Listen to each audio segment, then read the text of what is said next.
First of all, I'm happy to give this talk here because actually this talk is a sort of continuation of a talk I gave 2 years ago here in the workshop the Normative Mind. Actually, in that time I presented the social simulation framework. Today I will show you an application of that framework to social emotion, the influence of social emotions to normative compliance.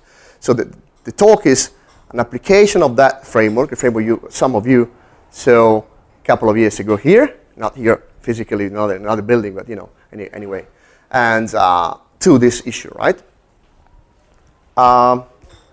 This is the outline of the talk, so I will first focus, it's divided into 3 parts. I will first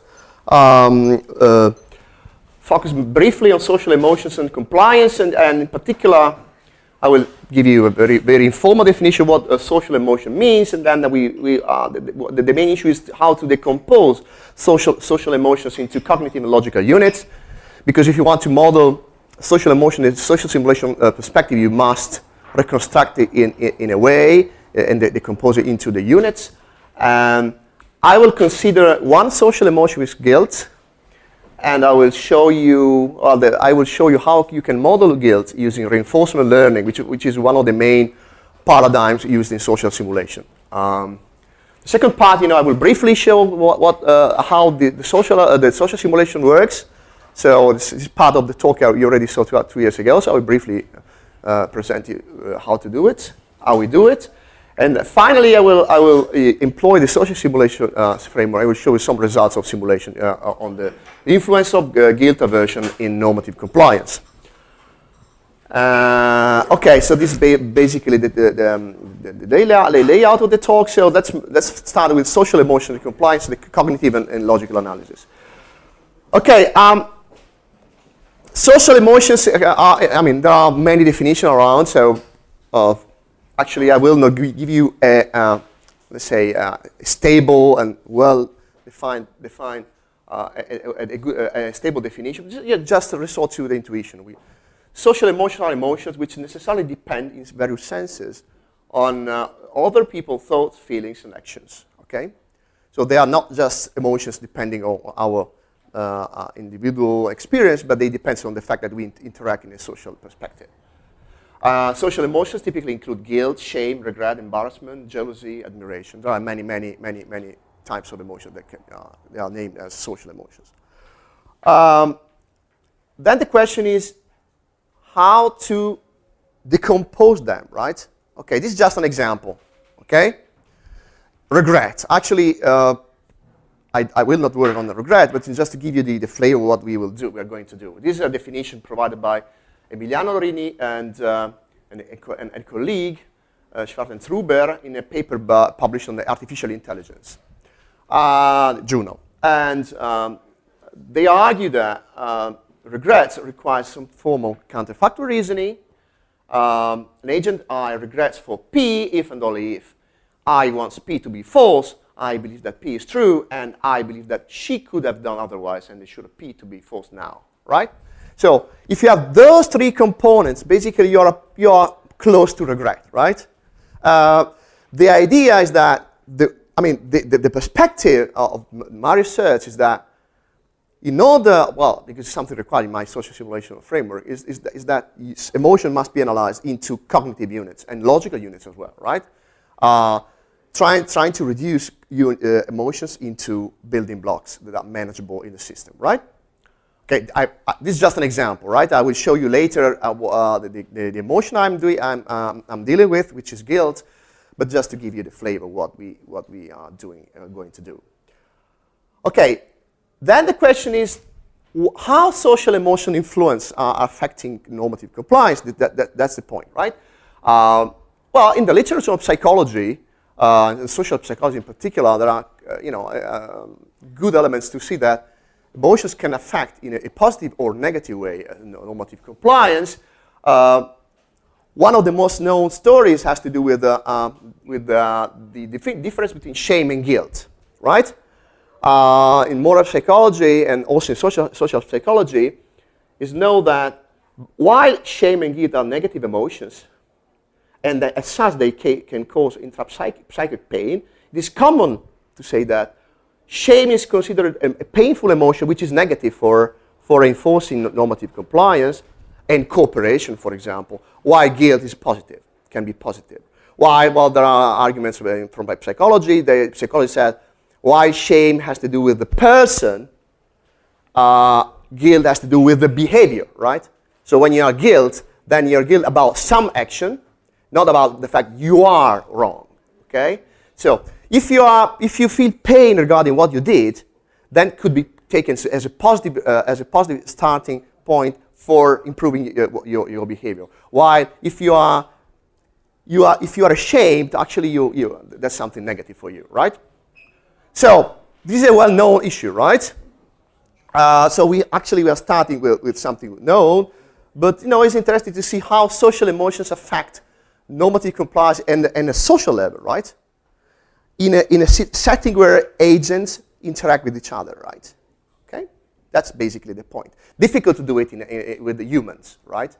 Because of course you can check whether certain emotion affects your behavior, but it's much more difficult to check that your behavior is affected by emotions in a social setting where you interact with other 300 agents together, right? That's the reason why we use social simulation techniques. So that's the conclusion. That's the working hypothesis, right? So guilt can contribute to strengthen legal compliance, while shame doesn't. Okay? We work on guilt, right? And blame. Well, we will see in what sense we are working on the notion of blame, right? Blaming, right? I will show you a couple of definitions before the definition I will use in the simulation framework I'm going to present. Okay, this is a standard definition of guilt proposed by cognitive psychologists, Ortoni, Clore, and Collis in a book, well-known book in 1988, right, about a cognitive analysis of emotions, right?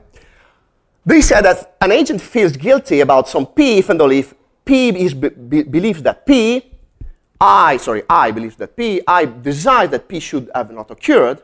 Well, this is my comment. I will tell you later why I put this comment here. And I believe that is responsible for P, right? So if you have believe that P is not something desired, let's say, and that the fact that I is responsible for P and believes it to be responsible for P, then if you have those components, that you have guilt, right? Well, this definition is very influential. Personally, I don't like it very much.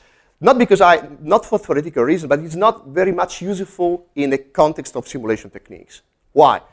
Well, first of all, because responsibility is a big issue, right? I don't know how to do it. There are ways in which you can handle this in a formal way, but it's very disputable. And I would say, depending on the fact that you choose one model of responsibility, another model of responsibility is much influence the results of your simulation, right? So it's not neutral. Also, the idea of using desire is, I think, disputable, because one could say, well, it's not a desire that makes you guilty. It's the fact that you know that it's obligatory not to do it. Okay? So I don't like this part of the story by Ortoni and others, right? I would say this is not convincing to me. You need something more than just the desire that P is not good, doesn't occur. You need that you know that P is forbidden. Okay? Yeah, I speak too much. Okay, so this is a very influential definition of what we mean by guilt. But let's move to another definition, which I like very much, even though I don't use it. This definition was proposed by Gadou et al. In a very recent paper on the role of emotions in game theory, right? And they proposed this definition, which I think is very nice, but completely useless in my context, but very nice as well. They said that guilt is an emotion which arises from a comparison between the ideality of the current situation and the ideality of a counterfactual situation that could have been achieved had the player chosen a different action. Okay? So basically, if there is a big difference, the bigger is the difference, the bigger is the degree of guilt. Okay? But the question is, what do we mean by ideality? Well, it's an open problem. They run experiments using two notions of ideality. John Hassani expected utility. So a very robust theory of ideality, and John Rawls' theory of efficiency, right? So two different perspectives, but you know, it's nice because it's simple, but of course the interesting part of the story is here, in ideality, right? So everything depends on what type of ideality you have in mind. So very nice, but completely, I mean, very neutral apparently, but in fact it's not neutral at all, right? Because everything, the big job is done by the notion of ideality, right? So I will propose you a very modest definition of what we mean by guilt, right? A very simple definition. So since it's simple, it's quite very much disputable, right? But you know, it's perfect for running simulations, right? This idea depends on, this idea of guilt is developed within the context of reinforcement learning. I will tell you in a moment what reinforcement learning means. You know, reinforcement learning is a paradigm of social simulation. So now it's very popular in AI. But you know, it's also well known in psychology, right? In social psychology. So imagine an agent can act in a world and interact with other agents, receiving rewards and punishment, determining what she should do. So basically, a learning agent tries to maximize numerical rewards, right? And the learner doesn't know what action to do, right? But learns what to do depending on what the others do, right? So it's a very simple mechanism, you know. It's a mechanism like this, right? So this is a typical example of reinforcement learning.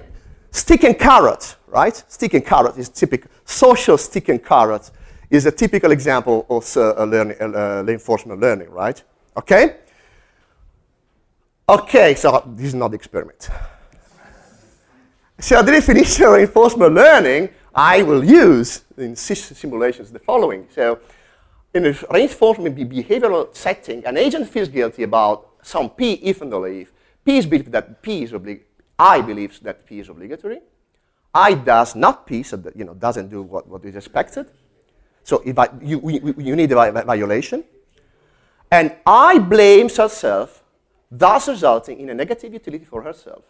So it's a sort of self-punishment, right? Guilt is the fact that you have an agent, the agent knows that something is obligatory, doesn't do what is required, and because it doesn't comply with the norm, then it self-punishes. It performs some self-punishment, right? Okay? So this is very simple, probably it's too simple, but it's nice, right? It's very nice because it actually can, given this definition, you can exploit all the machinery, which is very efficient, of reinforcement learning, right? The difference is simply that while in classical reinforcement learning, the punisher is different from the agent, which is punished. Here, the punisher coincides with the agent punished, right? Okay? Everything is clear? Well, I mean, if you have objections, you have comments, I'm happy to interrupt me. I'm happy to interrupt my talk, right? Okay, so let's now move very shortly to the agent-based simulation. I will try to be fast here, but just to understand, to explain what we do, right, and what type of simulation we do. Okay, well, such simulation techniques are ways in which you can run experiments with artificial agents, right? So you are not running experiments with real human beings, but just you have a bunch of agents interacting together. You can have hundreds, thousands, millions, billions of agents, depending on how fast is your system, and if your life is sufficiently long to wait until the end of the run. And then you see how agents interact, and then you try to understand whether there is an equilibrium, right, in the simulation, right? So the simulation, well, I mean, I can skip this one. This one. The simulation system is based on two pillars. The first pillar is that the fact that we are working on bounded agent equipped with bounded rationality, so and with uncertain information. Okay, so they are not sure, they don't know everything in the environment. They don't know everything regarding what the other agents do. You know, they have just a partial knowledge. And so we use the notion of diffusibility, so we have bounded cognitive agents. They could have possibly inconsistent information, They could have, for example, cognitive dissonances. They could believe that something is obligatory and something, and the opposite is obligatory as well. Okay? We try to model agents as in a very human way, right? So humans are full of contradictions, and also our agents are full of contradictions. And then we have probability. Probability is used for modeling the fact that the environment is not deterministic. Okay. And the measure of the probability measures actually indicate the degrees of plausibility of rules that an agent can use, right? Because agents are, the minds of agents are described as set of rules, right? Rules governing their possible behavior, right? But the point is that rules can be activated according to different degrees, right? And can be used 50% in 50% of cases, 60% of cases, 100% of cases, depending on the plausibility of rules and how the rules can be used by agents. Then we assign different probability measures. Okay. Okay, I think I can skip this because actually this. Well, I just give a brief comment on what we do. Well, this slide and then we. Actually, the rules are logical rules, and we have some operators, right? So agents can believe in something. This, rules governing the behavior of agents are, use those operators, right? So all IT gamma means that it holds that for a viewpoint of agent I at time t, we also have the time perspective. Gamma is the case, and then you could have also an objective facts. We have actions. The agent I attempts at time t to bring about gamma. We also have objective obligation and subjective obligations, right? You know the difference here. You have objective, the underscript here is objective, means that denotes objective obligation. Here, the fact that obligations are subjective, right? So we can distinguish between objective obligation and internalized obligations, right? If you have a high probability in the mind of an agent about the fact that it is about this, it means that the obligation is internalized. Okay, so you may have different degrees of internalization of obligations and norms, for example. Okay, I can skip this one. Okay, the system works in this way. So, yeah. We have a set of agents, could be very large.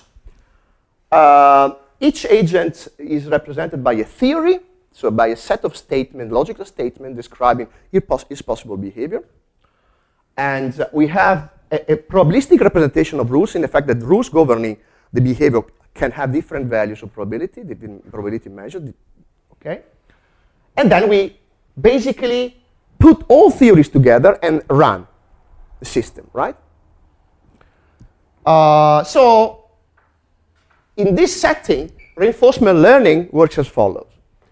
An agent searches among the theories to adapt to the environment because, okay, they pick up the most probable theory, they compute the conclusion, then they have some feedback from the theory, from what is happening around them.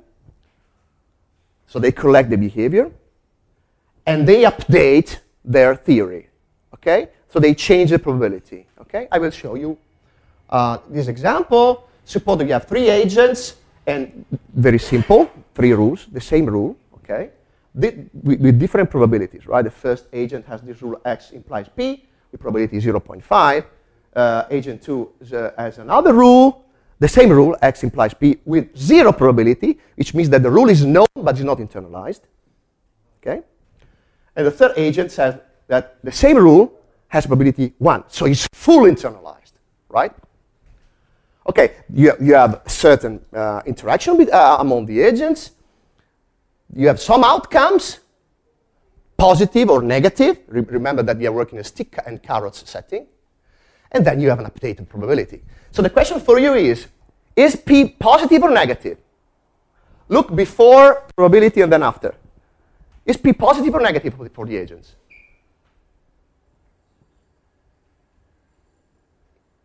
Before, after. Before was 0.5, now is 0.7. Before it was 0, then is 0.2. Before it was 1, now is 1.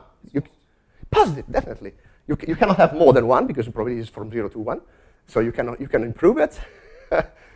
It means that P was positive, though all agents have a positive feedback from the social interaction, right? Okay, so this is a very simple and stupid example, just to give you the flavor of how things are working, okay? So now let's play with agents and see what you get, right? Okay, so the hypothesis is that we consider emotion as a possible enforcement mechanism, right? Because guilt is a mechanism of self-punishment, right? So insofar as you have guilt aversion, it means that you have a mechanism that can induce you to enforce obligations, right? In agent behavior, right? And we tested this in a very simple scenario, which is car driving. You know, car driving, you can have typical example. You can take risks, and then you can have different degrees of, you know, of diligence, let's say, and we work in this setting. So the idea is that regulatory rules can be enforced through self-monitoring and self-punishment. Okay, guilt in our perspective. Okay. Right. This is an informal description of the experiment, the simulation. So we have different degrees of care. We have high care, medium care, and negligent. We have different payoffs resulting from the different behavior. If you are high diligence, you get 5. If you are medium, 10. If you're negligent, 16. Which means that the more you are good, less outcomes you get, less utility you get. So the system is somehow encourages to violate norms, right, in a sense. Okay. Well, of course, you have risks, because if you are negligent, you will take more risk, because you will increase the chances to have an accident, right? And the utility is minus 200. Okay. Then we have obligations. The obligations don't appear at the beginning of the simulation, but the obligation appears only at a certain moment, a certain time, right, on the simulation, at time t, time 100 in the simulation, and the obligation is to act with high care, right?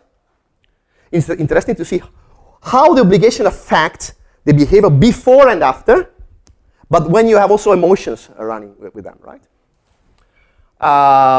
And we have that, as I said, the guilt is a mechanism of self-punishment. Each agent blames self-violation, and blaming takes the form of an attempt of self-punishment. Interesting to see that it's just an attempt. An agent could fail, right? Could try to self-punish, to perform some self-punishment, but for some reason this doesn't work. Okay. Probability of blaming varies. Remember that you have this probability measure that indicates the intensity of the rule governing the behavior of agents, and yeah.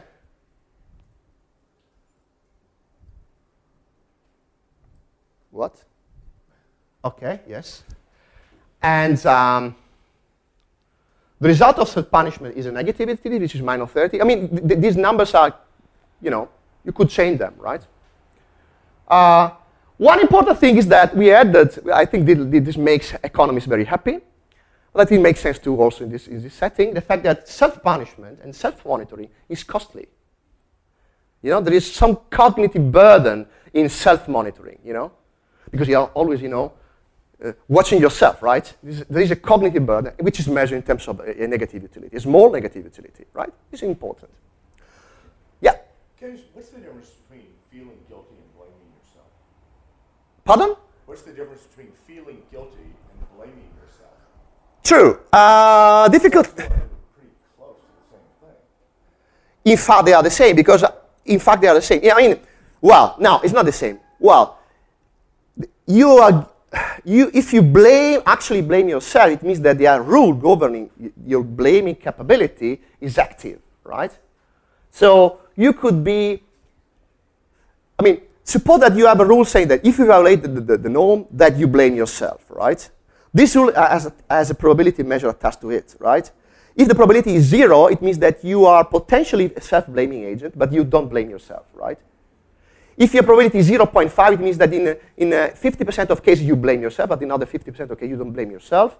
So, but true, you cannot. The same thing. Yeah, exactly. Exactly. In fact, the definition of guilt requires that you are blaming, you are punishing yourself. So you need this behavioral component, right? Then the question is, you could have emotions without the blaming, right? Self-blaming, that's the point. But you can have the emotion of guilt without the True. self-blame. That's true, but the point is that if you want to check that emotion at work in a social simulation perspective, you need this behavioral perspective. Otherwise, you can't really do it, right? So if you feel guilty, but if you don't do anything, well, in our perspective is when you have the rule which says if you violate, then you self-blame, but this rule is not active. Doesn't result in anything from a behavioral point of view. Okay, that's more or less the intuition. Okay, no, I have to. Okay. Right. Okay. So the experiments give some results. The results are interesting. Okay, so we work basically in 4 different ways. Sorry. We first try to fix a probability of self-monitoring. So 0.2 probability of monitoring, self-monitoring. So only, but it is a fixed probability. Then with 0.34, then 0.4, and with learning. Learning means that the self-monitoring changes according to what is going on, right? So agents are flexible in self-monitoring and in self-punishment. They punish themselves, they see what is around, and they adjust their probability, okay? The more accidents happen, more self-punishment. Less accidents happen, less punishment, okay? So they are neutral. Let's say that, okay, depending on what's going on, they change their attitudes, right? Okay, so with fixed probability 0.2, look, high level of care is very bad. Look, here comes the obligation. Okay, so before the obligation comes, well, medium level of care is okay, then is down, and all, they are more or less the same, right? If you increase the probability of self-monitoring, things are going better, but not so good. You have high level of care, but you also have some medium level of care, right?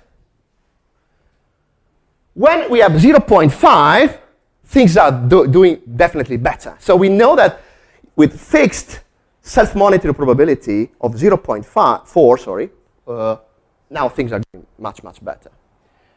With learning agents, is even better. Look, here comes the obligation. Then we have a radical decrease of low level of care. We have a high level of care, which is better than the medium level of care. So here, this is better than this. Okay, what we can conclude from this experiment? Then that learning is the best option. I don't know if it's morally acceptable, right? Because it means that, depending on what's going around, I will adjust my intensity of guilt, right? More self-monitoring only when is needed, okay? So today I'm super moral because around me everything is wrong. Tomorrow everything is okay. Well, let's relax a bit my moral expectation. I will change my moral attitudes, okay? So interestingly, if you have an analysis of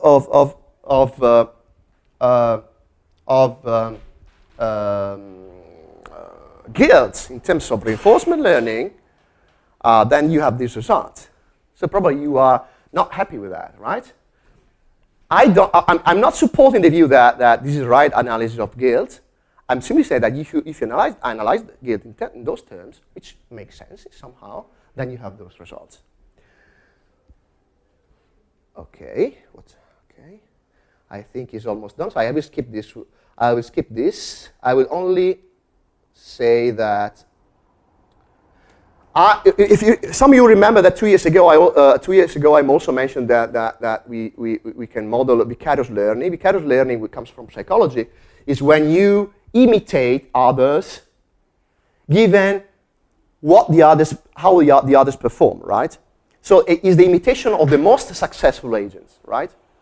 For 20 years in Italy, we have Berlusconi was dominating, and people were, trying to be like Berlusconi, right? So it's quite immoral, in a sense, and well, not in a sense, in absolute terms. But so just to show that you can imitate the most successful agents independently of any moral concern, right? And the result of combining vicarious learning with guilt is that guilt doesn't work. While we saw before that guilt is good, contributes to improve the performance of agents in legal terms, in terms of compliance, with vicarious learning, everything goes wrong. I can just show you here. This very high vicarious learning. You see that green is very high. So you just ignore self-punishment and you just go through the most successful actions independently of any moral concern, any emotion concern, right? Okay, so since this time is almost over, I would just give you a couple of conclusions. So the research seems to show that guilt aversion, there are other results about guilt aversion, for example, in game theory. The guilt aversion is, can be reconstructed as high probability of self-monitoring when norms are internalized. So you need internalization of norms, and then you have self-monitoring and self-blaming. The question is, which is a common question arising in many recent research, does high level of guilty aversion induce cooperation and/or legal compliance? It's a big issue, right? And there are other research in game theory, for example, experimental economics. Well, the question in my case is yes, especially with reinforcement learning. Not much with vicarious learning. So in a society where agents imitate each other and try to imitate the most successful agents, doesn't work. Doesn't contribute to increase compliance. Future work. Well, I think it's an interesting point is to investigate collective notions of emotions. In the literature, especially the artificial intelligence now, very much interest is focused on collective emotions, and you're not working on singular emotion, but the fact that you have something compared to joint intentionality, but in the emotional perspective. I think it's very intriguing and interesting perspective to work out. So I'm very much eager to study this research, and of course, studying the relationship between guilt and shame, because in this study, I also worked on the notion of guilt. I have no idea how to do it, how to represent shame here, because it has to do not behavior, but doesn't have with the behavior, but it has to do with the person, right? So it's focused on the person. So I don't know yet how to do it, but I think this is something that should be done. And thank you very much.